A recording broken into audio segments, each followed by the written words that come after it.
Shri Jacob George നമ്മോടൊപ്പം ചേരുകയാണ്. Shri Jacob George, ഏതൊക്കെ തരത്തിലാണ് കോൺഗ്രസിൻ്റെ മുഖ്യമന്ത്രി തീരുമാനം നീളുന്നത്?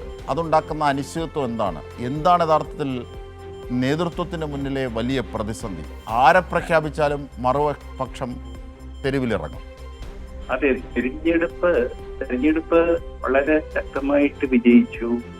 102 സീറ്റുമായിട്ട് UDF മുന്നിലെത്തി, അധികാരത്തിന്റെ കയ്യിൽ പടിവാതിലെത്തി. എന്നിട്ടും മുഖ്യമന്ത്രിയെ തെരഞ്ഞെടുക്കാൻ കഴിയാത്ത അന്നേരം KC വേണുഗോപാൽ അതിനകത്തൊരു ക്ലെയിം ഉന്നയിച്ചതോടുകൂടിയാണ് അവകാശം മുഖ്യമന്ത്രി ഞാനാകണം, ഹൈക്കമാൻഡാണ് ഇതിന്റെ കാശ് ചിലവാക്കിയത്, അതുകൊണ്ട് ഹൈക്കമാൻഡിന്റെ പ്രതിനിധി എന്ന നിലയ്ക്ക് ഞാനായിരുന്നു. അതോടുകൂടി VD സതീശൻ തുടങ്ങി. രമേശ് ചെന്നിത്തലയാണെങ്കിൽ മുതിർന്ന നേതാവ് എന്ന് പറയുന്നു. ഇപ്പോ KC വേണുഗോപാലിന്റെ ആ കണക്കില് എന്തായിരിക്കും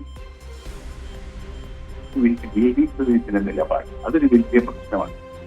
അത് എങ്ങനെ പരിഹരിക്കാം?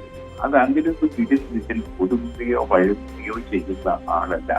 ഒരു സാധാരണ രാഷ്ട്രീയക്കാരുടേക്കാൾ ഉയർന്ന ഒരു നിലവാരം ഉള്ള നേതാവാണ്.